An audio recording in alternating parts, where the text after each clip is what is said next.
Chekhov.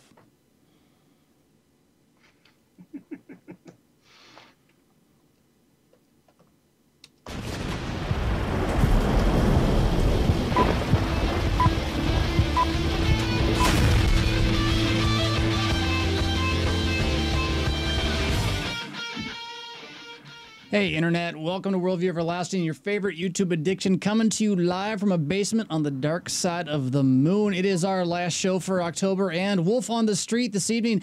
Pastor Bryan Wolfmueller bringing some more of his walking on the street, talking Christianity, and questions about culture, life, and whatever comes up with various individuals who he runs into. He'll be joining us tonight to talk about that, try to assess it, try to understand it, try to use it to our own benefit as we try to witness to others and understand who's, kind of what they're thinking around us and whatnot. We also got, of course, some Enter the Word at the end of the evening. Ask the pastor questions that you've already sent in, live ones as well, and I think that's about it. Meanwhile, the website, Peter, can we get an update on the website? It's all like good now, right? Are we on that spot? It is pretty much good. Yeah. The donation site works. Hold on, I'm trying to find my camera. There, that's me. There it is. There's the right button.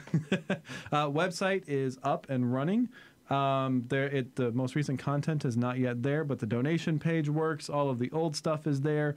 We have people who are finding the catechism for the evangelically influenced. So if you haven't seen that yet, it's beginning to make the rounds again. That's a great resource for new Lutherans trying to figure out, okay, where are these roadblocks and stumbling blocks and speed bumps. And hey, do we have an easy link to get to that? Is it worldvieweverlasting.com/something really simple? That's I believe it's even. I tried to make it really simple. I think it's catechesis for the evangelical, but you can see it right there on the homepage. More resources, and it's one of the links right underneath there, so it's very easy to get to.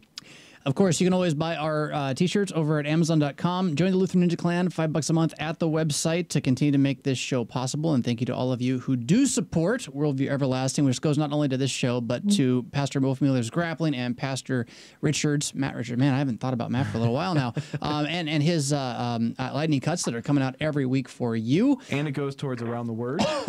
The Around the Word devotions that go out every week, we sponsor those too. Yes, indeed. Let's see. I don't know if there's any other hit you with the best shot right in the beginning. So we're gonna keep testing Pastor Wolfmueller to see if he breaks the camera or not when we're bringing him on, and we'll be back in just a moment to do some video review with him. Yeah. All right.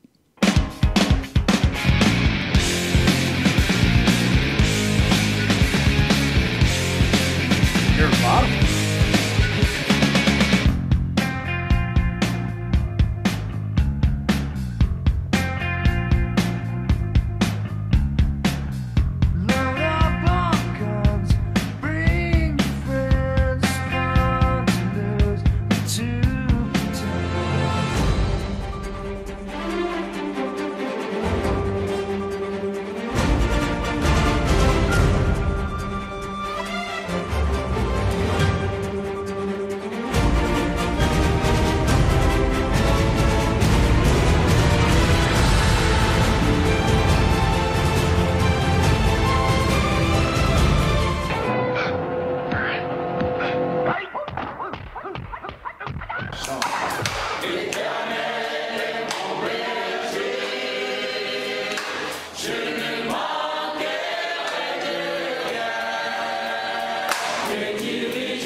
Boom. Pastor Bryan Wolfmueller, pastor at Hope Lutheran Church in Aurora, Colorado, as well as, multimedia extraordinaire. You can find him just about anywhere. If you turn on a TV or a radio, he'll be there. We're going to be talking about some Wolf on the Street videos where this was, again, we haven't done this since, when we first were trying to launch the show, golly, a couple months ago now. But way back, a year and a half ago, we were talking about what we would do with a live show, how we could do more video review, kind of talking about things that we're seeing, whether it's people sent it to us or whatever. And you were like, hey, I'm going to go out on the street and talk to people and record it. What was the genesis of this? I mean, was that just it? You just were bored one afternoon and had nothing else to do? That's how all those good ideas start. I've been wanting to do this forever because, we can sit and talk about theology and what the world needs to. I mean, I kept hearing over and over, here's what the world is talking about. Here's what people need to hear and so forth. And it always seemed to me like kind of like a fake picture of, in fact, what the world was thinking. So I said, I better get out there and actually talk to real people, see what they think about real things. And so I've been wanting to do this for a while, and this show became an excuse to do it. So hopefully I'll be able to do it some more. There was a book that came out a while back that was something like, what evangelicals can learn from the unchurched. And it was trying to do this same kind of thing, I think, to find out what people really are thinking. But a lot of what we do think, Pastor John Smith, who was on Sharper Iron this morning on KFUO, he was sharing about how there was a paper that was put out recently, basically by somebody in their 50s and 60s talking about what millennials believe or don't believe. And he really questioned, like, well, are you talking to any of us? Because a lot of what it was promoting didn't sound like anything that he believed or didn't believe and so forth. So I think this is on the same line, right? So if we're going to say that we know something about a group, maybe we should get it from their own words. So you got 3 videos lined up for us here, and you said they're shorter to longer. I haven't watched these. I'm coming into these cold because I think that's the way to get the best reaction out of it. And but you know what's coming up. So can you kind of set up this first one here for us? Sure. The first 2 videos are father and son, and they were sitting outside of their dad's tattoo parlor, right on Colfax, which is like that's the rough street. It's close to the church. It's where, you can find all sorts of stuff. It's the high crime area. So it's a tattoo parlor right off the street. And I talked first to the son sitting there, and then I talked to the father. And I don't know, Peter, if you want to, you can just start it and stop before they say anything. And we can just play a guessing game how it's going to go with the first guy. I asked them the 3 questions. What do you fear most of all? What do you love most of all? What do you trust in? And I'd be interested just looking at the guys, what you think they might say, and then to hear what they actually say. Before we go there, I want to do that. Let me ask you one thing about it, though. You said so their father and son sitting outside a tattoo shop that belongs to the father you're talking to, or to like another father? Yeah, the father. No, it's the dad owns the tattoo shop. Got it. So the dad is the tattooist. The son is the son. I don't know. Maybe he helps. I'm not sure. And this would be, this is about as rough as a spot as you can get. A tattoo shop on Colfax. That's maybe the point. So. Use this video on YouTube? Yes. All right, so tell me your name and where you live. James Gibbs, Aurora, Colorado. And James, you told me, I asked you the questions already. What do you fear? What do you love? What do you trust in? And your answers are? Okay, stop. Yeah, okay. So now I'm supposed to guess what they're thinking? Are you granting me apostolic powers? I can read their hearts. I thought I granted that to you before. But, what kind of answer do you expect? Now, maybe because I'm asking, I'm setting you up for something, right? It's not going to be what you expect. My first thought was, in my classic judgmental way, I can usually sum up things wrongly very quickly, right? I can just look at someone and know who they are. And my thought was they looked pretty normal, honestly. I was like, these guys, in fact, I thought one of them was Joe Willman, for Pete's sake. He's the son, Joe Willman from CPH, who's a friend of ours. And goes, who's been on the show been on the before. show and whatnot. Somebody go find the archives and meme that one. But, my thought was, so looking at them, they look like normal guys that are maybe a little, biker, blue collar-ish, right? And so what do you, ask me 3 questions again in order. What do you trust? What do you fear?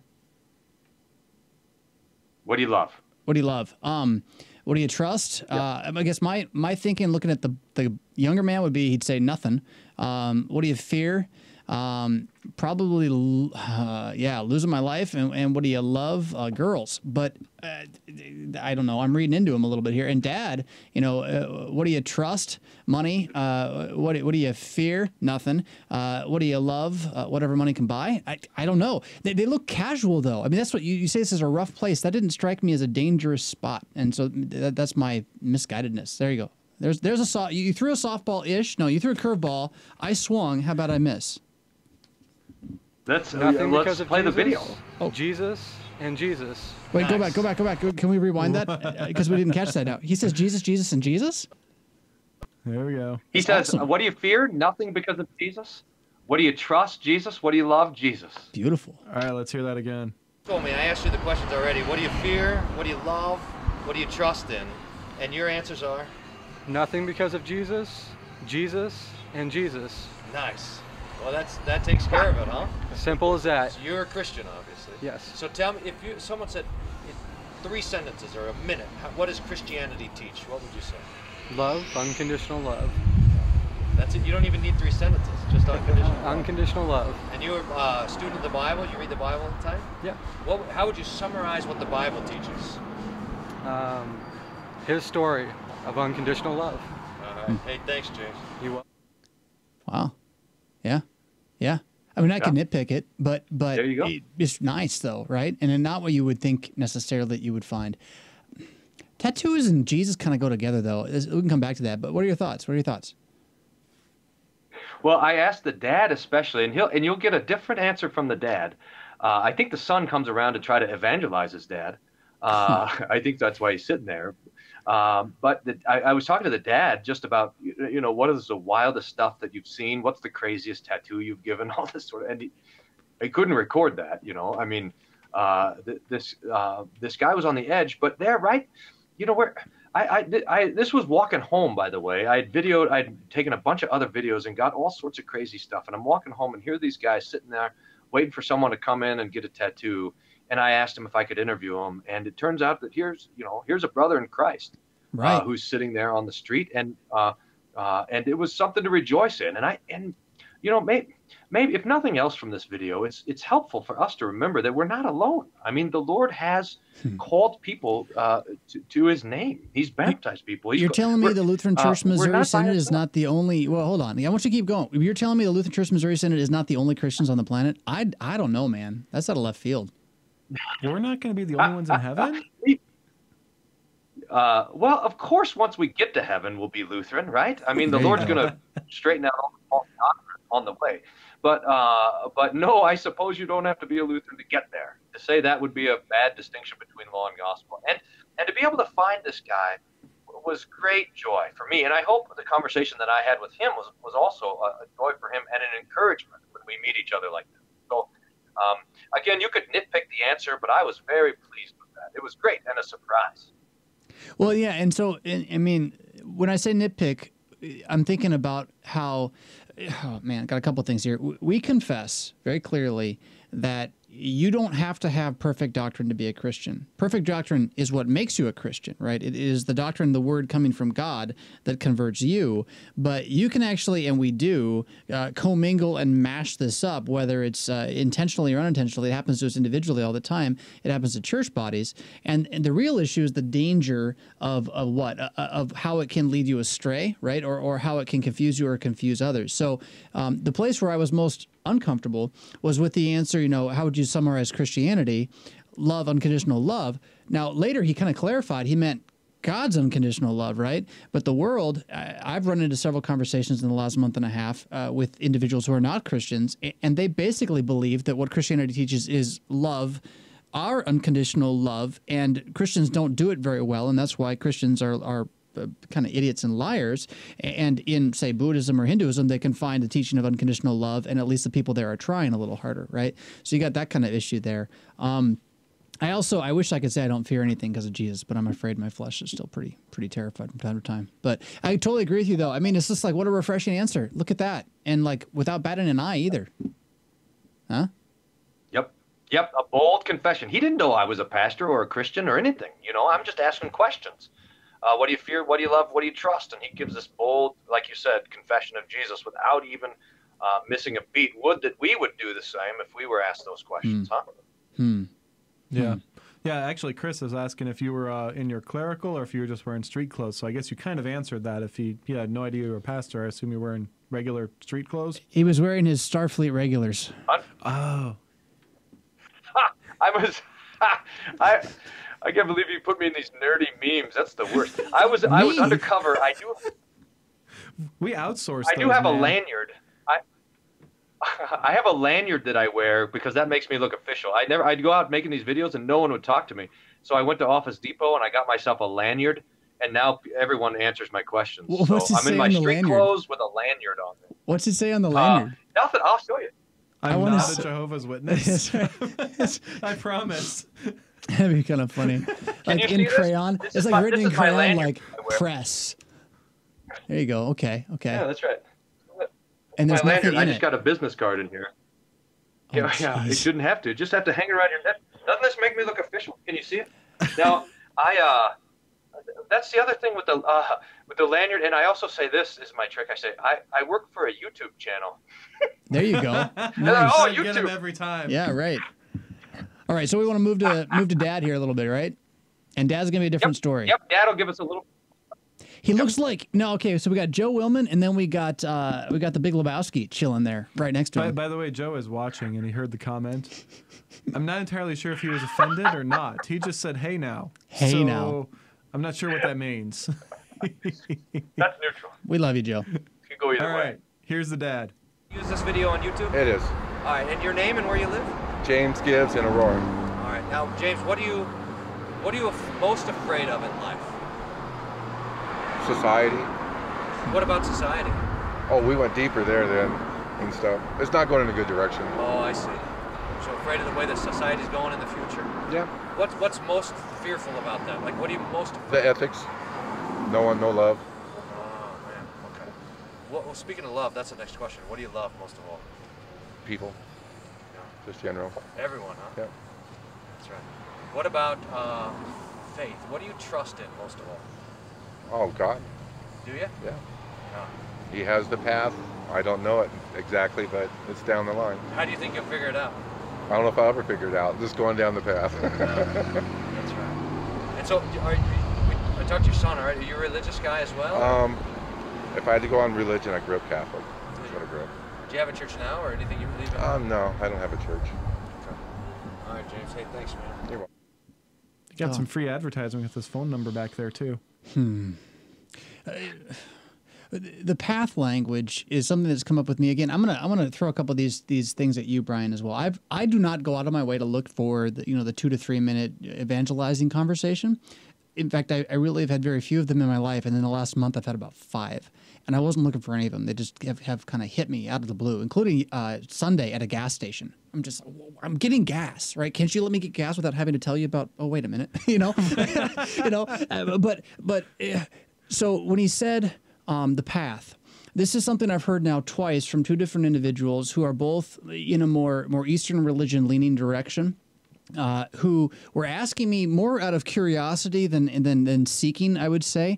But they were talking about this path that God, however you conceive of God, this path that I need to find or walk on, and God is leading me down that. And that once they learned to do that, this really improved their life. And so they wanted to find like common ground with me as a Christian.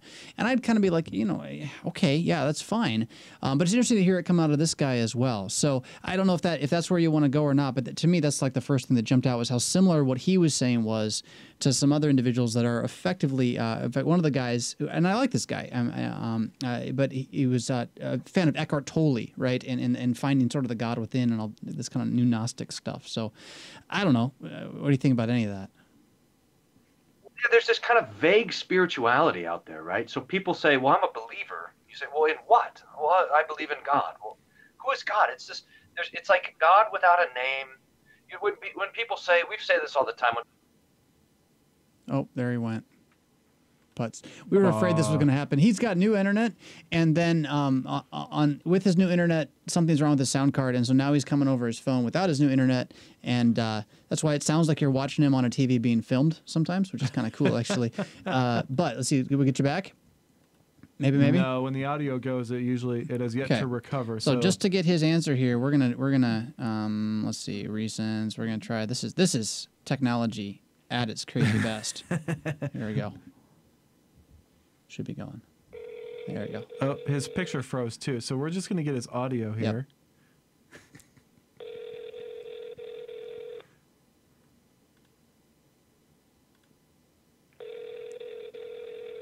We'll go to this for Bryan when he's speaking. Doot, doot, doot, doot, doot. There you go. So keep going. Do you remember what your thought was? You were talking about vague spirituality. You know, when people say, "Well, I'm spiritual but not religious," that means I want a God who doesn't say anything. You know, I want a God without a name. I want a God without any commands or promises. I just want an abstraction out there that makes me feel good. And so there's this kind of vague mass of believers who don't have anything to confess. And I think this guy fits into it. And I think, in fact, that when we deal with people, most people, they won't say that they're atheists or unbelievers, but they're in this big kind of awash in this ocean of vagueness. And they believe that something is true. They believe that there's some kind of God. They believe that they have some sort of destiny, and they're kind of wandering on the way. And if they ever get there, who knows? But they're in this kind of vague middle ground, and this guy seemed to be exactly like one of those guys. It's a little bit like St. Paul is talking about, right? The unknown God, right? That as one of your own poets has said, in him we move and have our being, and all that kind of thing. There's a general idea or a deism, but notice the difference in the fear question. I want to come back and talk about that in just a moment. We're going to take a break here. It's time for that anyway. We'll get Bryan back with some real audio, or we'll just go with high tech here. Either way, you watch Worldview Everlasting. Wolf on the Street with Pastor Bryan Wolfmueller. I'm Pastor John the Fist. We've got the WEtv monkey Peter Ransom in house as well. We'll be right back. I hate this place.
Great principles don't get lost once they come to light. They're right here.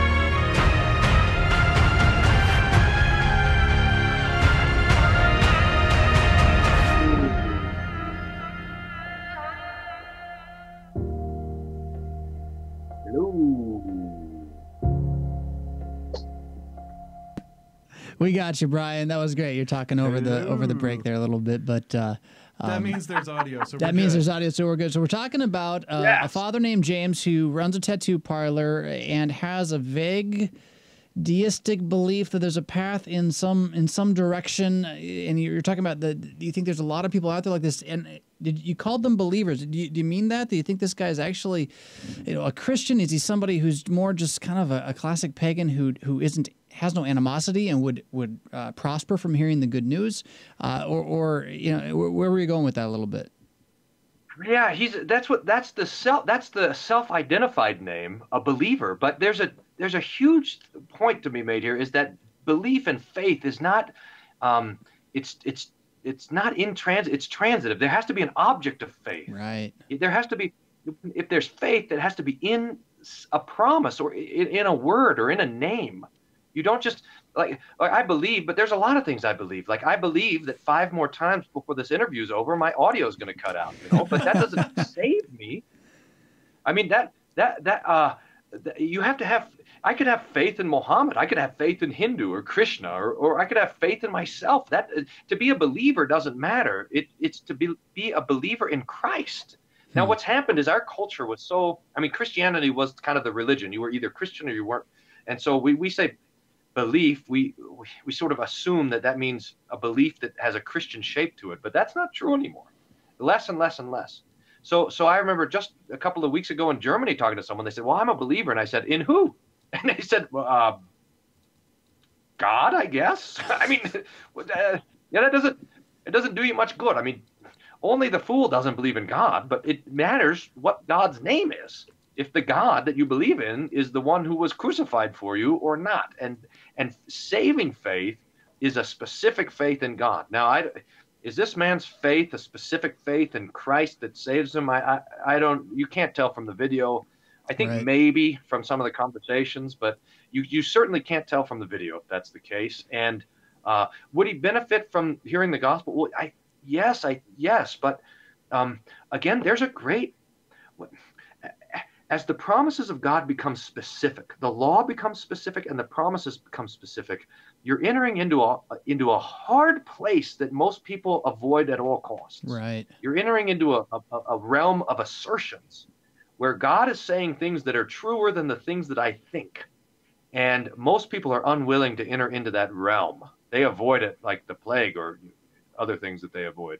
Right. Okay. So that reminds me then a little bit of one conversation I was having with a guy. Again, he was very, very open, but definitely leaning in the Eastern religion kind of view. And he wanted to ask me for kind of my understanding of what Christianity is. And I gave him something of a brief overview. And then he kind of asked this question that I felt, I knew it was coming anyway, but it was along the lines of, okay, so with that all being said now, can you envision or see a way in which other religions are also teaching that, and we're all more or less trying to be good and move toward this same God? And I went straight to the apologetic for the resurrection, which may have been the wrong move. I don't know. But I went straight to, like, look, the issue is there was this guy named Jesus of Nazareth who died and didn't stay dead. And if he didn't stay dead, then that really changes everything. And that was the first moment in the conversation where he just kind of intellectually backed out. He just kind of, he went off and said, well, yeah, well, and who knows that? I guess we'll never know, right? It was kind of the direction he went. He wasn't rude about it, but it was very much a, let's not go there in this polite conversation right now, because that's an unanswerable reality. And yet I was making it as, like you just said, as an assertion that this is the thing. That's not me. It's not me. Brian's phone is ringing. As an assertion, it was something that he wasn't quite ready to handle. It was too uncomfortable, too scandalous. And as you were talking there, the scandal of particularity, the thing that we would need to trust in something specific and not in a vague "in God we trust" or "one nation under God" unnamed thing. I think that's a real challenge. And so it gets harder to have that conversation. And honestly, I was scared giving the answer. I was because I knew it wasn't an answer he wanted to hear. Yeah, that's right. I mean, not to get oversimplistic, but the Bible is a history book. I mean, that's why Christians give a witness. You know, I mean, to give a witness is to speak of facts, to speak of events, and it's safe to talk about theology and religion in these sort of abstractions. Like it's all about, people say, well, what does Christianity mean? It's this, well, it just means love. Well, okay, fine, but it's a very specific kind of love. It's the love of an incarnate God on the cross. And that specifics demands something of us. It demands an obedience to the law, and it demands a faith in the promise. And it is uncomfortable to be outside, to have the specifics of the history of Jesus standing against us. I want to move on to you said they got a longer video coming, but I'm also curious, one last question and thought here, that, what do you fear civilization? What do you love people? And I was like, that's the same thing, man. Like, technically, right? Civilization that you think's going crazy, that has no morals, these are the people that you're claiming to love. And in my experience, while I'd like to love people and like to think of myself as loving people, I find that if I'm honest with myself, I don't really love people as much as I say I do. So I got a little of that sort of like post-60s hippie, it's all good man thing, which reminds me of a story. I think I've told this before, but a friend of mine who's a pastor was over here in a conversation in a coffee shop between two young ladies, and one of the young ladies was saying along the lines of, everything would be better in this world if we would all just kind of learn to love each other. And in the middle of saying this, she got a text, and she looked at it, she goes, oh, it's my boyfriend again, I'm so tired of him, and she put the phone down and never looked at it. In the midst of claiming, right, love for the world. And that, to me, I don't want to condemn her, that speaks to us, right? That's who we really are. And I think his answer, civilization and people, is like, yeah, a little bit of a, well, we're stuck in a problem we're trying to pretend isn't there. Yeah? Yeah, it's easy to love people in the abstract. It's when you get specific and you have someone, there in front of you that it becomes a problem, right? But even in the abstract, there's problems. I'm scared of society getting worse. That's the thing that drives most of our conversations. I mean, when you watch a political conversation, there's fear, I mean, there's fear. There's fear that the earth is getting old and it's gonna fizzle out. So you have the environmentalist fear. There's fear that there's structural oppression. That's always the liberal fear. There's fear that the Child Protective Services is going to take all our children, or we're going to go and all be atheists because of we go to public school. There's that fear. There's a fear of people crossing the border when they shouldn't. It's everything is the whole kind of political conversation is generated by, well, what's your fear? We all think that we're going to hell in a handbasket, but it's just like, what handbasket has taken us there? That's like all of our politics. And so I think this guy's fear that he articulated would be something that a lot of people would share. And when the Christian comes along and we look at history, we are optimistic. I mean, not only do we believe that history ends with the resurrection of the body and the life everlasting and the New Jerusalem coming down as a bride adorned for her husband from heaven. I mean, that's optimistic. But even in the meantime, we believe that the Lord will establish his church and the gates of hell won't prevail against it. Yeah. So we look at all these things happening and we say, even though it might be hidden in everything that's going on, we know that the Lord is working together for the good of those who love him, and that Jesus sits on the throne right now. The one who runs the universe is the one who was crucified for us, and he sits on the throne and he rules and he reigns all things for the sake of his church. So we are not set in this world to be afraid. Remember Psalm 46, the Lord is my shelter, my fortress, my defense. Therefore, we will not fear. This is what the Christian has to say when we look at history, the past and the future and the present. We will not fear because the Lord is our defense. Even though the earth go away, we're going to be looking at Psalm 46 at the end of the hour here as well. It's coming up this Sunday as the appointed psalm for Reformation Sunday. It's good stuff. Foundation of a mighty fortress and all that. Yeah. Okay. Well, that's good. I want to keep digging in that, but let's just go ahead and go to the next video. All right. Could you tell me your name? Trey Bestwick. And where are you from, Trey? Phoenix or Chandler, Arizona. Is it okay to use this video on YouTube? Yeah. Okay. Tell me what you're most afraid of in life. Most afraid of probably just like not doing something with my life, probably just most afraid of not becoming the person I want to be. Who do you want to be? Later in life, like a family man, have a family, be a good dad, and just be happy, doing what I want to do, not having to make a living off of something I don't want to do for the rest of my life. Just be genuinely happy. Sure. Oh, thank you. What about your love? What do you love most of all in life? I think my friends and family. Yeah. So, and my girlfriend and just everyone close to me. I hold, people closest to me. Yeah. What do you think the good life is? If you could say, hey, here's 3 sentences. This is what the good life is. How would you explain it? I think being able to be around the people that you love most and be able to enjoy it and not have to worry about anything. Yeah. I guess because it's hard to explain, but I feel like the best life would be just around everybody you love and not having to worry about anything. Yeah. So like retirement basically.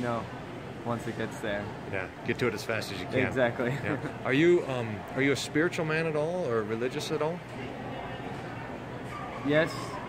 I don't really consider myself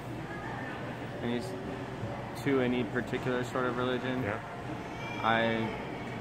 But they all have they all follow the same basic principles and basic principles about your spirit too. And so I believe in a spirit and my own spirit. But I just don't know that any religions are exactly true. And so I don't pick to follow it just because I know that obviously you take what you get from it. But you could do that with any religion, so I choose not to be considered to one religion because I could be any religion based on just my principles and my morals and what I believe about my own spirit. Yeah. So did you grow up going to church or going anywhere like that with your family? Not too much. We went on Christmas and Easter, and just when our family was in town, we would go with them and stuff. Yeah. But we weren't super big on going to church all the time. But I have a great family, and I've been instilled into being a good person. I still believe I can be a good person, whether I go to church or not. I think, just being the best person I can be all the time. I'm going to stop it right there if we can. I don't know if you got the last question with him, but man, the opinion of the law, right? The opinion of the law is written on man's heart, and there is no escaping this assumption that all religions exist for the sole purpose of trying to be a good person. And so, of course, I don't need Christianity because I can do that on my own. And yeah, you're right. You can try to be a good person on your own. You may or may not be very good at it. But this is just such a recycled thing. This is Adam's religion, right? It never ceases to go away. What always amazes me, I guess, is that people think they're making this up as they say it, like it's this big, new news flash here. Our whole generation, I haven't picked a religion. Well, no, you picked the one everyone picked, which is that you don't think you picked a religion, but you picked moralistic therapeutic deism. It's amazing to me. And I'm not trying to, smack the guy. I feel for him. He seems like he really cares. I want to talk about family, too, as an answer. But first, just if you want to respond to that part. No, you're right. It's everybody's theology is ethics. Yeah. It doesn't have anything to do with God. It's all about being good. That's it. That's like all you want to talk about God, and God is just like some vague, abstract sense of goodness. There's nothing there. Now, with this guy here, a little bit of background. I was trying to remember the whole story because after we did this interview, I sat down with him and we talked for probably 2 hours or 3 hours. Okay, we're gonna get him right on the phone. Here we go. Here we go. Dun, dun, dun, dun, dun, dun. He said 5 times. This is number 1. So we could prank call people like this. That'd be kind of fun. They wouldn't know that they're on. Would that be illegal? There you go. Okay, you're telling a story, and you didn't say much about it. So go ahead. Okay, so we sat down and talked for probably 2 or 3 hours after this interview was over, and got some of the backstory. If I remember right, he was just on a layover in Denver, flying to a funeral of a high school friend of his that had committed suicide. Oh, geez, yeah. And I believe also that there was something about he had been kicked out of the house. So there was some stuff. There was a lot, and so so everything is kind of fallen apart for him. And this spiritual conversation came at a particularly sort of tender time for that. And I think in some ways, you know, you make the point that the things that he was saying were just kind of the typical things. But I'm not sure that this guy would have been able to even articulate the sort of plain therapeutic deism that you mentioned a couple of months earlier. Right, like right. All of this falling apart was he was now starting to speak and talk in spiritual ways. And what happens is when you're trying to think about these big questions, like what happens when you die? How can someone fall into such despair? How can I be a good person so that I don't get kicked out of the house? When asking all of these kind of questions, you try to pick up the language of the people around you, and he's starting to pick that up. And so you see it there. You see a struggle because what's your greatest fear? That I'll be a failure in life. Yeah, you know, yeah. that I'll be stuck in a dead-end job. That I won't have a good future. All this—that's the great fear. And it was interesting then that the great hope would be that I would have no worries too, right? That I would have none of these fears.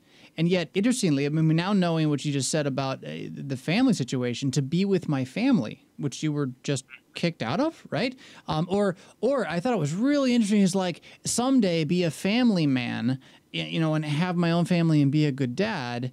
But then it's like, oh, but I got a girlfriend, which granted, I don't know his girlfriend situation, but if he's like 99.9% of Americans, this is not a without coitus reality, right? And so it's like, what are you waiting for, man? A little bit there too, but it sounds like from what you're saying, he hasn't even asked these questions, and he's about to, or he did, right? In the moment of and we talk about this other places too, right? So what brings a person to the point where they're ready to have real spiritual conversations? Suffering. Right? A catastrophe, something terrible happens in your life. And so now he's got a friend his age who dies prematurely. And now, kaboom, wait a minute. I thought we were all just going to have fun till we like retired. Right. And now it's not that anymore. So I don't know. His need to keep going back to family, though, was really interesting in his answers. That was just especially I don't get it. If that's such a painful thing for him, if he's been kicked out of the house, I mean, it's not you don't get kicked out of the house by parents that you just love being around normally. Right. I don't know. Do you want to share more from that? Or I think so. Yeah. So what happens is when you have a troubled conscience, the form of atonement that you build for yourself, because not only are we, you know, you talked about the religion of Adam, which is that we always want to be good, but so what we want to please God by our works, which is so there's a false justification and a false atonement. But there's also a false reconciliation. We build up our own religion against the truth. So we see this all the time. People are always trying to justify themselves, but people are always trying to also atone for themselves. Right. They're trying to suffer to make up for their own sins, and the false atonement that you build is always going to be shaped through the sins that you feel most profoundly in the conscience. So here's the sins that he has committed. Who knows what they are to get kicked out of the house? I mean, I think we talked about them some. I don't remember what they were, but some particular sin that gets kicked out of the house. Now, what does your atonement look like? Yeah, be a good dad. A good family man. Yeah. That's right. So you're building up the American dream as a false Messiah, a false hope, a false Christ, a false crucifixion. Really, is what it is. And if I can be a good family man, then I can atone for my own sins that I've committed against my own family. So the shape of the conscience, shaped by our own sins and our own failures and our own guilt, is going to now, in some ways, sort of project or reflect itself in our theology. So we grab onto the law that we most feel we have broken, not to repent of it, right, but to try to do more of it rightly so as to atone for it. Now, I'm going to run this backwards for a second through and not necessarily, picking on James, the tattoo artist. I'm sure he's not hateful all the time, but isn't it interesting that him or many others like him would say, you know, what I want to do is love people. Well, if that is an attempt to atone, it means an awareness of my hate, right? That I am carrying a guilty conscience for the knowledge that I'm an angry person with my brother. And so I've got to spout this idea of love to try to pay for that, to try to atone for that, right? Whereas Christianity, right, we got this atonement sitting right here, the blood payment, which covers it all, which, again, no other religion teaches. This is not something you can find anywhere and find your way to be good out of your own atoning sacrifice. Jesus alone on the cross does something totally different, which really changes the game. But that's a really deep and profound thought, I think, Pastor Wolfmueller, Bryan. Hey, we're going to go to break here in just a moment. Why don't you close up the Wolf on the Street for us? So, closing thoughts on any of that stuff. No, I think you're right onto it. I mean, there's a reason why environmentalism rises up out of a contraceptive culture. Oh. I mean, when we make ourselves unfruitful, then you're gonna have to worship the earth and worry about the earth dying. In other words, the kind of the immoral things that we see as good works are always going to crop up as false Christs for us in one way or another. And this false contours of the conscience are always going to manifest themselves in these conversations. And I think for us as Christians, as we not only are considering our own confession, but as we're talking to other people, we realize that we're talking to people who are created in God's image, but who are fallen. And their own conscience is, no doubt, troubled with guilt, with sin, with remorse, with questions, and that praise be to God that when we know the Catechism, the Ten Commandments, and the Creed, we in fact know everything that we need to say in every single one of these circumstances. Amen really to that. Amen to that, dude. You just blew my mind, though. I gotta repeat it because it's so good. I want you listener out there to ponder this over this next break. It is. He said this. This isn't me, but this is genius. We shouldn't be surprised that a civilization that has chosen to be purposefully unfruitful now must fear and worry about the world dying. Whoa. Worldview Everlasting. We'll be right back. I hate to break this to you, but your day is done. Hey, hey, my.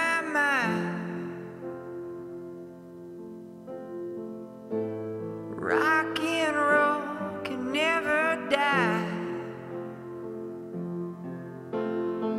There's more to the picture than meets the eye. Hey, hey, my.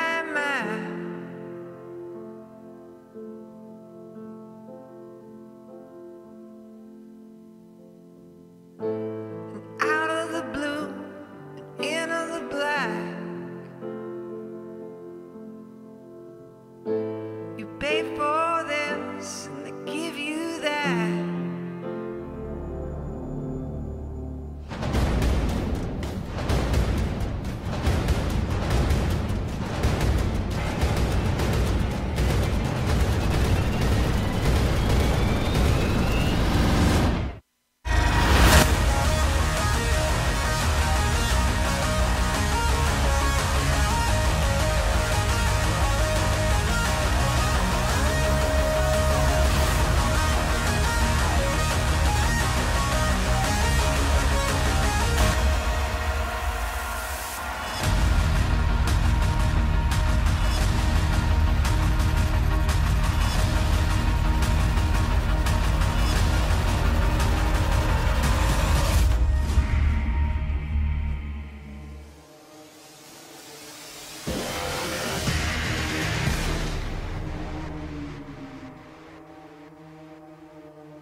Worldview Everlasting, Pastor Jonathan Fisk, Peter Ransom, and Pastor Bryan Wolfmueller talking about, man, culture, Christianity. How do you talk to people? I mean, I got more. I kind of want to go into that too, but we also want to do some Ask the Pastor. So we got some questions we're going to throw at Pastor Wolfmueller, see if we can get a few quick answers from him on that, and then take your live questions as well, including, again, I want to circle back around and talk about this conversation I had at the gas station yesterday because it just blew my mind. I guess it was Sunday blew my mind. But first, we're going to do, Bryan, you up for a couple of like kind of lightning round Ask the Pastor questions?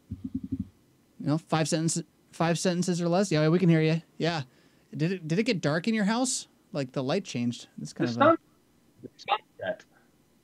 It looks sun setting. Yeah. Okay. Okay. So first question is let's see, is from Josh. Josh says this: at what point do we call someone a heretic and don't listen to anything they say, even if they speak occasional truth?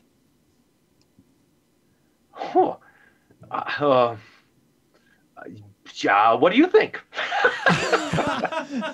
Well, I think that's really interesting. I don't know that you ever reach a point where you don't listen to anything somebody says, even if it's occasional truth. Barack Obama, if I recall, now why did I go straight to Obama? I don't know. But I remember there was a moment where he was chiding the country and the media for overreacting. I was like, well said, Mr. President, right? Because he was spot on, although he could have been chiding himself from where I'm at. But I think that calling somebody a heretic, if we're going to use that label, I usually reserve that for when someone is a non-Trinitarian, when they have rejected the creed itself, or say the resurrection, anything in the creed, when they've rejected that explicitly and clearly, I'll say that they are not a Christian at that point. But that doesn't mean that I can't learn from them. In fact, I've been sharing these gentlemen that I've been talking to, are these Eastern philosopher guys, right? I've learned a lot from them about wanting to be a good person and maybe caring about people, because they really do it. And I wish as Lutherans we cared about that a little bit more. So that'd be my answer. But you got to say something, Bryan. Yeah, you can't be speechless. There's kind of like there's a trust discernment sort of I don't know a weight or something like this. And you know, when we have someone who's a trusted teacher who confesses the catechism and so forth, then we can trust them. We always want to be listening with discernment, but we kind of give a trust to them. When someone has proven themselves to be a heretic or to have false doctrine about the Trinity or about the Scriptures or about anything else, and we still listen to them, but we kind of rack it up the discernment level and rack it down the trust. You know, there's a different way to, for example, do I have a banned book list that I would give, like, don't ever read these books? No. I mean, you can read the books, but when you're reading some of the books of the false teachers, you have to know that that's what you're reading, right? So that you're not looking for scriptural insight, but rather you're looking at the text for some other purpose. You're not reading it devotionally and so forth. So I don't think we ever want to totally shut someone off. But there's a lot of people that I wouldn't. Go ahead, finish. Go ahead. I'm sorry. There's a lot of people that I wouldn't teach in Bible class. You know, there's a lot of people that I wouldn't hand over their books for as encouraging sort of texts. In fact, I've always thought that I wanted to just have a thing where I'd where I'd what? Yeah. Froze. Okay, I have another thought on that while Bryan tries to come back here. I think the opposite side of this coin, I think, is something we need to consider as well, because I think there is this strong desire that we often have. I see it a lot in new Lutherans, but even those of us who have been Lutheran for a while, where we try and find all the teachers we can where we can simply shut off our discernment meter entirely. Yeah. You know, give me that person where I can simply trust everything that comes out of their mouth and not have to worry about it. You know, if you guys are in the dojo, that's a group that we have on Facebook. It's a fantastic place, and it's a temptation we have there even, where we want to just kind of like, this is a safe place, therefore anything that happens in here, anything that's said in here can be trusted. And we have to be very careful with that idea, because as sinful humans with our sinful nature, interacting with sinful human beings with a sinful nature, the reality is there's never a point where we can simply let down our discernment. There is no safe place in that sense that people are always looking for, and it can be really hard to reckon with that. You can't replace discernment with some sort of idol, right? Yeah. And that would be the threat there. There is a point at which something is so bad that you maybe don't want to waste your time on it, Sure, right? yeah. But if you have to like have it to be able to formulate an apology or a defense against it, that's one thing. And there are certainly teachers you can trust more than not others. And we're constantly going to tell people who write answers to us or questions to us that we don't answer. So you go ask your pastor that question, right? That's what you have a pastor for. So, but what you say there, Peter, is quite spot on. I mean, pastors are humans too, and we make mistakes. And so we want you to know your Bible so you can correct us with the Bible if we make a mistake and things like that. So I think that's a good point and well said. Have we got any chance of getting Bryan back? It doesn't. He is currently completely disconnected, but making attempts. So maybe he's rebooting his computer. I don't know. We'll see. All right. I feel like I had another thought about that. Oh, it was the fish soup thing. Google Worldview Everlasting fish soup, and maybe you can find me talking about that somewhere else. So, well, let's go to your the question that I had that you gave an answer to at one point, Peter, that I want to talk about, although it'd be nice to have Bryan on this too. Well, we'll just leave this particular screen up, and then Bryan will randomly appear in the middle of it as we're talking. It's kind of like Transfiguration, right? So someone wrote this question, and we have a little group where we see these questions come first, and Peter gave an answer I thought was really interesting, so I wanted to ask him to say more about it on the air. Here's the question. People at my Christian college, which is a more radical reform school, began debating me on the saving grace in baptism. And when I went to 1 Peter 3:21 to respond, this is the baptism now saves you text, I was told I had taken the verse out of context and cited the clause. So they pointed to not the removal of dirt from the body, but the pledge of a clear conscience, saying that baptism does not save, which is the opposite of what the text says, but is an outward symbol of an inward change, which is a classic Baptist way of speaking. How should I respond? So in other words, kind of in brief, I was asked to defend baptism. I pointed to the Bible. They said, yeah, that doesn't mean what it says. It means something else. How do I respond to that? And Peter, you had, I thought, a really interesting take on this. Interesting and maybe a little bit snarky, too. What I said was baptism in this case is a red herring. This is actually a question about Jesus, who Jesus is and how he works. This is a question that you need to answer by pointing to Jesus. And I think I see, the reason I answered that is because I see this particular situation over and over and over and over and over again from Lutherans who are speaking to their non-Lutheran friends and family. This is our go-to verse, right? Because it says baptism saves. It's like, well, okay, I believe what God's word says. I trust that. This is our go-to verse. And we have very good reason for that because it says that. But the person who is taking issue with that particular straight reading of the text really needs to grapple with, okay, who Jesus is and how one is saved to begin with before you can really get them over the whole baptism issue. I think that's what I was trying to communicate, is that you really need to be talking to this person about Jesus. You'll find common ground with them when you begin talking about Jesus, and because we know what we believe is true, there is no fear involved if I temporarily see the argument of, okay, yeah, let's not talk about baptism. I don't need to worry about that. Eventually we're going to get there anyways. I think what you're getting at a little bit too is that when you do that, you're going to find that even when you're just talking about faith, they're having trouble with what you're saying. When you're talking about that salvation is by grace alone through faith alone, they're going to be talking about salvation is by my willpower to make a decision and commit my life to Jesus. But by that I mean grace and faith. And so even without the baptism disagreement, you have an issue with how salvation comes to you. And I would say that this is the by grace edge of our theology, that's what they don't get. And they're not going to get baptism until they get grace, because it's just going to look like a work to them over and over and over again. They can't see it as a promise or a declaration. And in that sense, it's not that you can't have the baptism conversation, but just recognize you're kind of having it in a harder, oh, he was there and he was gone. You're having it on a harder playing field. Yeah? Yeah, and I think, oh, sorry, I'm trying to connect to him at the same time as we talk here. Hey, there you are. Bryan, talk. Say something. Hey. Okay, he's back. Hey. So the other thing that I noticed with this particular verse, if we take a step back, you can actually go back to 1 Peter chapter 1, where it actually talks about this, okay, how does this happen? And 1 Peter chapter 1 talks about being joined with Jesus in his death and his resurrection.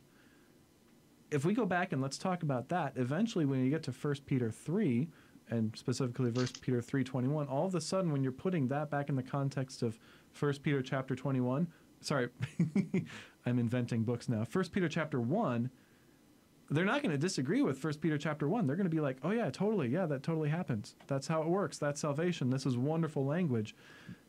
Well, 1 Peter 3:21 actually further explains the beginning of the book. And so I'm not saying don't ever talk about baptism. I'm saying, well, let's talk about Jesus a little more first, because that's what they're struggling with. Hey, look, chapter 1 talks about Jesus. Let's spend some time there. And what does chapter 1 say about how we get Jesus? And okay, now let's keep reading as we go through. It makes me think again. It's about it's Jesus' baptism, right? And so we don't want to. They're going to separate baptism from Jesus, and you got to know that's where they are. So you got to lead them to the water if they're going to get washed in it. I'm going to throw this at Bryan. I don't know if you've picked up on any of the questions so far, but I also want to say, I mean, this won't work as an argument, by the way, but you got to know that clause, not the removal of dirt from the body, but the pledge of a clear conscience before God, is mostly horribly translated. It should read something more along the lines of not the removal of filth from the flesh, but the covenant of a clear conscience before God, right? And if you hear it like that, it's like, oh, it all fits, and they can't go to this. But where does this outward sign of an inward change language? I mean, that surely isn't said in the clause that they pointed to. They just threw that in at the back end, so they don't have that. But we do. It perfectly demonstrates what we believe baptism is something which God is doing to you that doesn't actually take away your sin as you experience the removal of filth from the flesh. I still have my sin ever with me, but I have a promise now. I have a pledge. I have a covenant before God that my soul is clean, and I believe it says the next lines are through the death and resurrection of Jesus Christ, right? So it's ultimately about him. So Bryan, have you picked up on more or less what the question is dealing with here? A little bit, and I think the best place to go for this is Ephesians 5, where it says that Christ cleansed the church, washing her with the water and the word. So just the question is, who's doing the work of baptism? The answer is Jesus. And if we can let Jesus be the one who's doing baptism, then of course it's going to save us. It's going to give us a clean conscience and wash away sins. If that has something to do with the question, I'm not sure. Yes, that's pretty good. I think they would say immediately, but the Ephesians 5 doesn't have the word baptism in it, so I don't know how you can say it has anything to do with baptism. So, you're going to wash the church with the water and the word. Well, that's not baptism. It's symbolic. I mean, like it says you must be born of water and the Spirit, and that must not be baptism either in John 3:5, right? That's kind of the way it goes. And this is where the argument is in many ways, it's not really about what the text actually says. You're arguing with the philosophy, and that philosophy, as Peter pointed out very well, needs to reckon with Jesus and grace at its core first and be stripped bare of its ability to stand on its own decision theology before it's going to really hunger for the purity of a promise outside of you. Hey, Bryan, I got another question here, and this one's hard, man. Are you ready? You thought that other one was hard. This one's hard emotionally. This is a tough question. And actually, it's from a Baptist, believe it or not, although they like us. Now, where'd it go? I lost it. My audio is going to cut out right when you ask it, for sure. Okay. If it's a hard question. Right when you try and answer. So, Peter writes this. My mother recently passed away. I witnessed to her the gospel continually in my later years and adult years growing up, but she did not want to believe at those times. Long story short, 4 separate terrible sicknesses and calamities befell her, and she passed away suddenly. While at the hospital, at the last visit, I gave her the gospel again, asking her to believe. She was non-responsive physically. Did she go to heaven? Is it futile for me to ask God for a sign? I'm a Baptist, but I respect you. And yeah, I mean, blah, blah, blah. It's that's painful, and I'll be happy to speak to it, but I really would like to hear the master of the conscience, and I mean that, Bryan, give some thoughts here.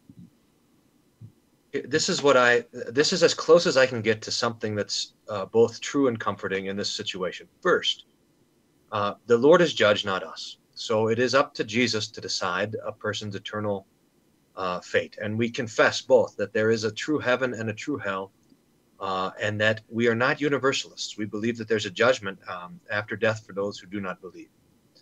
But it is never a sin to hope. So that we want to hold on to hope that the Lord, in fact, used his word to create and sustain a saving faith through the moment of death for all those people that we love. So I think is as close as we can get. It's never a sin to hope. It's never a sin to ask that the Lord would always make his word to be fruitful, and that he would have made his word fruitful in that case. Yeah. Now, looking for a sign is bad. We don't want to. It's to ask God for a sign like that is to tempt God. He hasn't promised to give us signs about His own determination about a person's eternal state, and so we don't want to look for the things that the Lord hasn't promised. So we hope and we trust in the Lord, and we know that in all things His name is glorified, and so forth. So, and that's really just about all that we can do, I think. Yeah, I think this is where baptism, as we were just talking about, is such a comfort. Now, it wouldn't necessarily be in this situation, but when you are not sure about someone, or you're concerned for them, or you want to hope against what the apparent confession of the person was, knowing that they're baptized is a place to put your hope in a sign which God has actually given. That's what baptism is the sign of salvation, literally, miraculously, and all of the above. Where I want to go on this, and this is going to be a challenging answer, I think, because I think, Bryan, you said it well, as much hope as we could have, and it's not wrong to want that. But there's something that I think is really important to reckon with as Christians, which is how selfish we are when it comes to who we want to be saved. We want the people that are related to us to be saved more than we want other people to be saved. And this is our sin, right? Like, I think it's more important for my children to be Christians than for the children of some other guy who I don't really know. And I definitely give them more time and more energy on that regard as well. And there's something good about this that's built into vocation, all this kind of stuff. But the thing is, you are free to trust and to believe that on the day of judgment, not one of the elect will be missing, and you will rejoice at who is there. And those who are not there, you will rejoice at their receiving their own chosen deserts. So I'm going to put this in my world right now. Let's say my son, whom I love, my only son, whom I love, decides to grow up and cease to be a Christian. I will confess, and I pray to God that I never lose this faith. On the last day, when he is cast into hell, I will sing Alleluia, praise to the Lamb for his salvation and for the judgments he has wrought upon the wicked. Because my son, he's not. I mean, he's my blood, but no, the real blood is the blood of Jesus. And the ones that are united to Christ, that's my mother and my brothers and my sister and all this kind of stuff, as Jesus says. Now, do I still want my son in heaven? Yes, of course I do. This is not something I'm looking forward to, but I will trust that on the last day, should they be gone, the ones who I love most now, they will be to me as Lucifer himself, because that's who they will have thrown themselves in with, and it is their own decision, it is their own action. Meanwhile, if they're going to be with us on the other side, it's all grace, it's all Jesus' work alone, and let's, like Bryan said, let's hope in that. So by all means, hope for your mother, hope that she heard, hope that she believed. I mean, I still have that hope for John Lennon, that on the way down on the plane, right, that he'd somehow converted or whatever. Nothing wrong with that. But at the same time, let's reckon with the elect are elect, and we can know that's going to be a sure thing, and we can know that we're going to be glad that no matter how it looks on that day, it'll be right, and we'll finally understand it being right, so we're going to be fine with it when that day comes. Thoughts about that, Bryan? I know you're right. I mean, hell and judgment is a hard doctrine. Yeah. Jesus doesn't want anybody to go to hell. God desires nobody's damnation. Neither do we, of course. We fight against that. And yet hell and the judgment of God also is good. It is a manifestation of what is right. I mean, all of us in the end deserve hell. And the reason why we kick against the judgment of hell is probably because we don't know how wicked we are. If the Lord were to kind of peel back the veneer of this earthly goodness and show us the corruption that's inside of us, we would all say, boy, we deserve hell.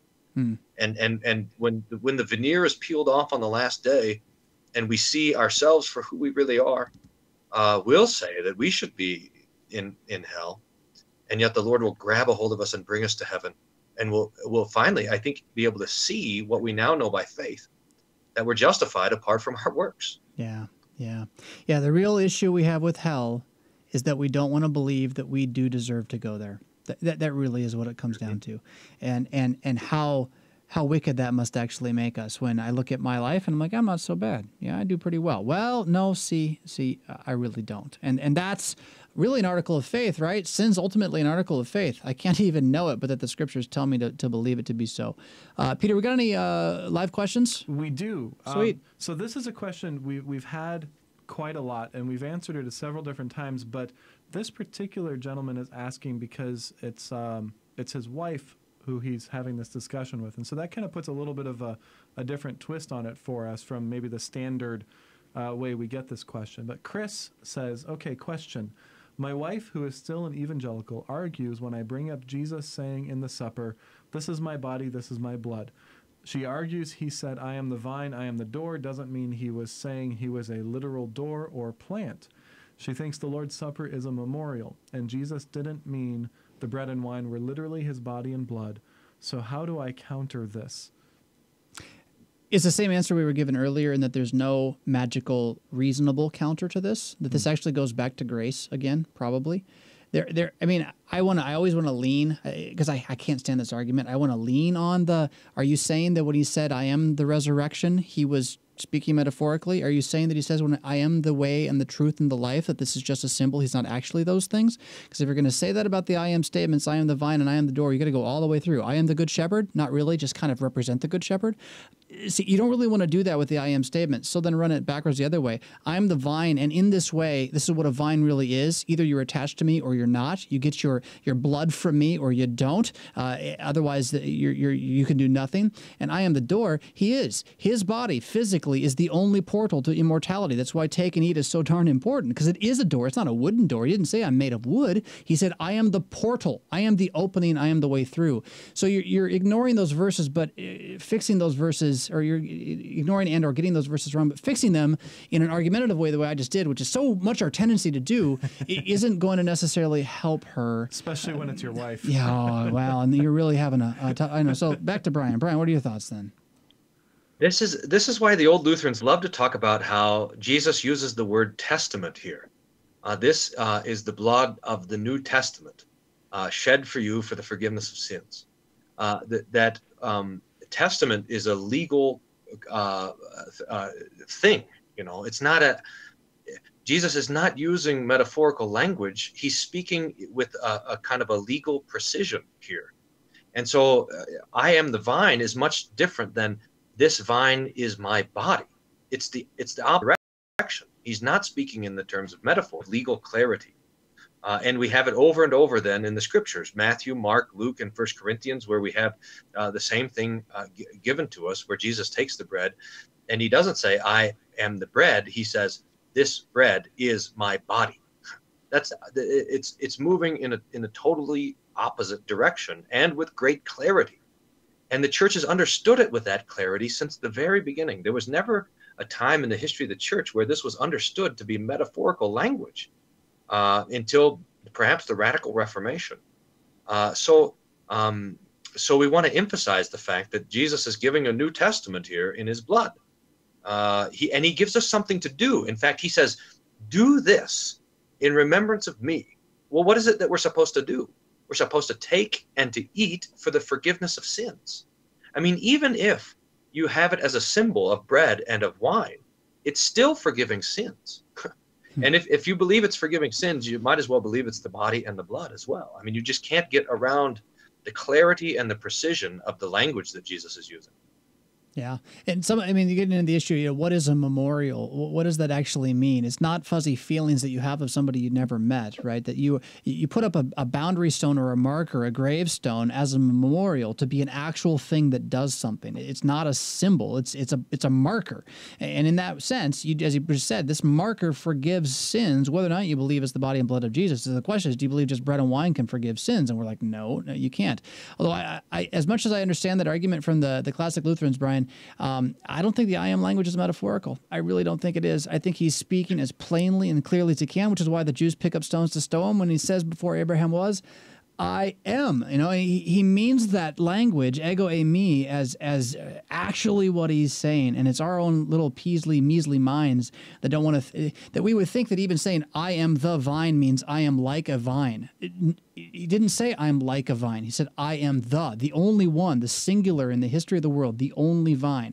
And all vines represent him in that regard, or pictures of him. Just all marriages are pictures of his relationship with us, not the other way around. So, but anyway, I love the going to the legal language there. To think that on his last Passover meal that he would just kind of suddenly tell a parable in a random weird way that messes with the Passover. It means a lot. Oh, and by the way, Good Jews don't do that. No, they don't. Yeah. There were, to my knowledge, 3 or 2 people who did question it before the Real Radical Reformation. Origen talked about symbolism a little bit. Origen was an ancient church heretic who believed in universalism and also cut off body parts because he took other words really literally, like cut off your hand, but he cut off something else instead. And then you had a guy in the 9th century named Ratinus. Yes. Ratinus. He was a monk, and he proposed a symbolism in an argument, and he was shut down so fast he recanted and left it alone. And I think John Huss had some questions as well, and we like Huss in a lot of ways. But you're right in that, generally speaking, nobody questioned this but the worst of the worst or the outside corners. Well, I've got a comment on the church history. Yes, the entire church confessed this up until a certain point. But I think we can go back even further. The reason the entire church confessed it is because Paul confessed it. It's we understand that scripture the way we understand it, not necessarily because I'm getting this from a Greek expert, not myself, but somebody who said the Greek, when Jesus says it, there isn't necessarily anything in the Greek that guarantees that this is not symbolic. But when you move to Paul and how he talks about it, and how he understands it and tells us, look, I got this straight from Jesus, here's what it is.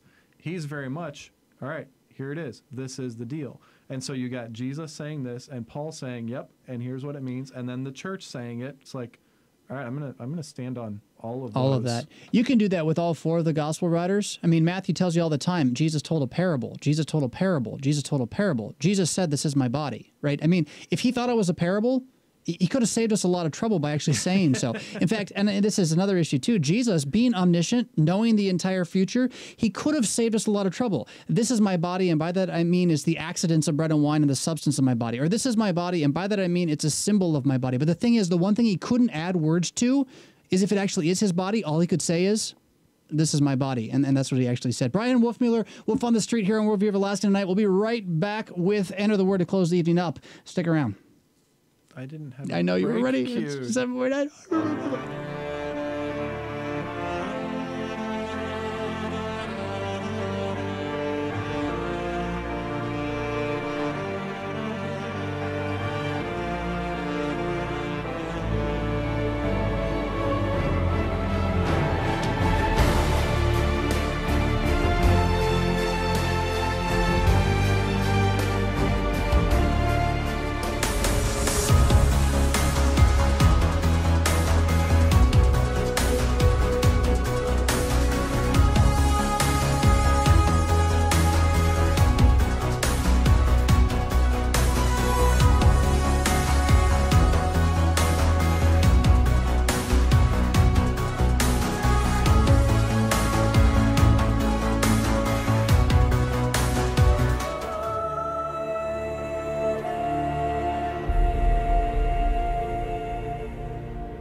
Because that's what makes God happy. Amen.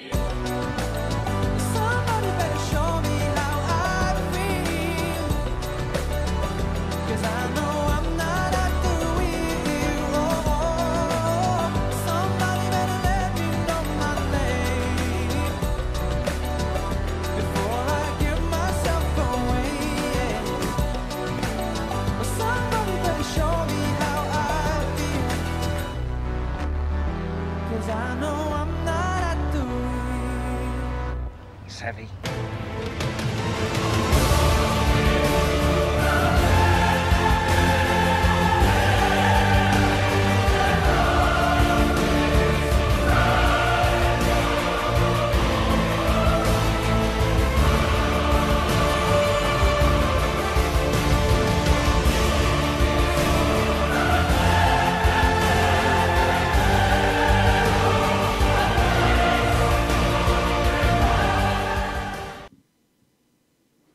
word, except without the so I'll just do it like that, right? I couldn't find it. Enter the word. Psalm 46 is the appointed psalm for this coming Sunday, the Sunday of the Reformation. And the reason that it is appointed is because it is the psalm upon which Luther based or got the idea for that classic hymn that we sing every Reformation, A Mighty Fortress is Our God.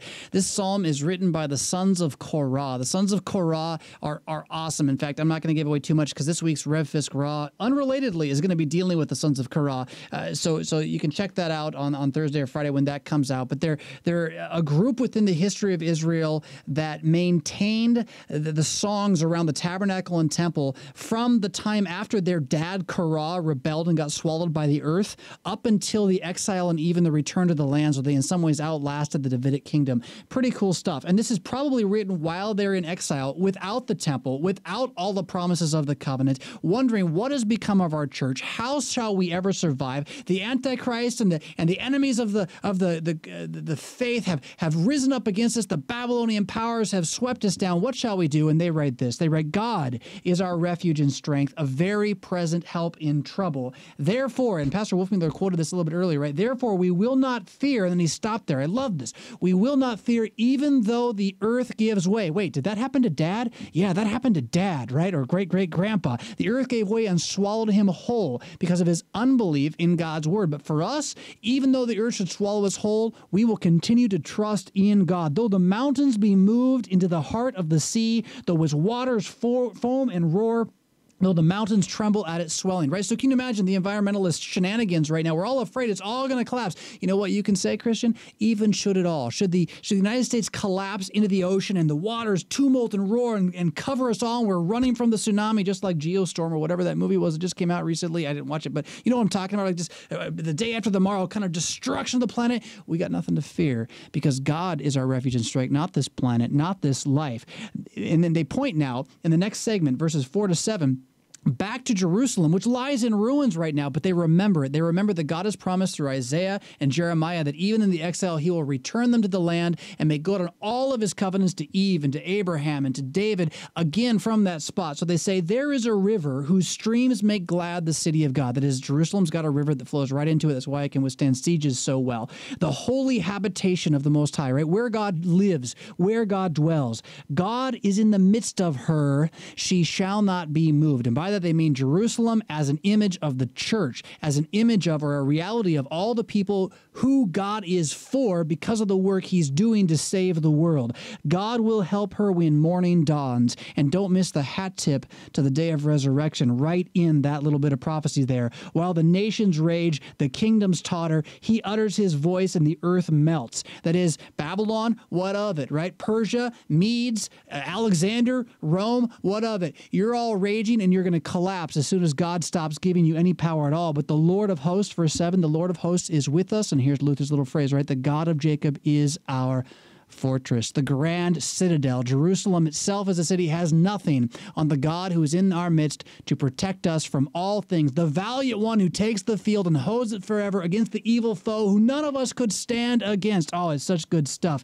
So they shout, come, behold the works of the Lord, how he has wrought desolations on the earth. And they're referring to the 10 plagues of Egypt, most notably the death of an only son, by which the people are saved from the land of darkness. And of course, that is a shadow. That is a shadow of the real exodus of Jesus Christ from the flesh of sinful mankind, nailed to a cross, which 3 days later at dawn, he walked back out of your grave for you. He makes wars to cease to the ends of the earth. He breaks the battle bow and the spear. He burns the chariots with fire. That is, nothing can stand against him. He ties up the strong man and binds him so that he might pillage his house, and that pillaging is you, the treasure, the pearl that he sells all to grab for himself. So he says, verse 10, beautiful words of faith, right? You're watching the world collapse around you. The mountains are trembling and falling into the sea. The enemies of your country are destroying you. And he says, be still, and know that I am God. I will be exalted on the earth. And they confess right back, the Lord of hosts is with us. The God of Jacob is our fortress. Take and eat. This is the body of the ever-living man given for you.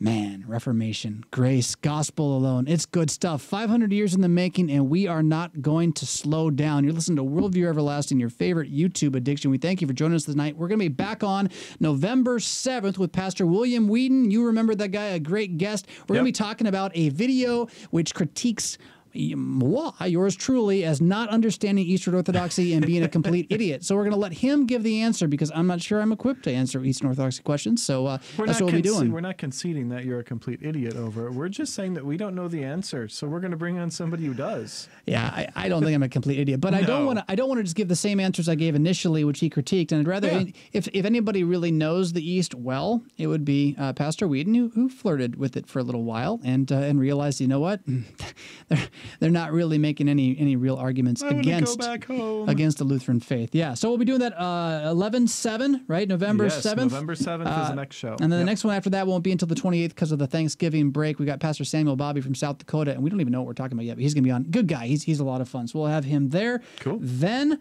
Lutheran Ninja Clan, my friends, $5 a month makes all this happen, keeps the editing going on, keeps the video and the power flowing. We need you to help. So if you haven't joined, please consider doing so. We are taking more power now. I mean, look at all these lights and cameras and stuff going on. So. Yeah, you actually look like you're glowing, man. You got like this blue. Something happened. My camera completely reset, so all my lighting is different, and now this is like glowing on my face. The other computer. It's like someone dropped ectoplasm or mutagen on you or something like that. Something, yes. In either case, Worldview Everlasting, your favorite YouTube addiction. We thank you for joining us tonight. We hope you enjoyed it as much as we did. And when Martin Luther turned into a gnome, did you notice that? It's crazy. Rock on.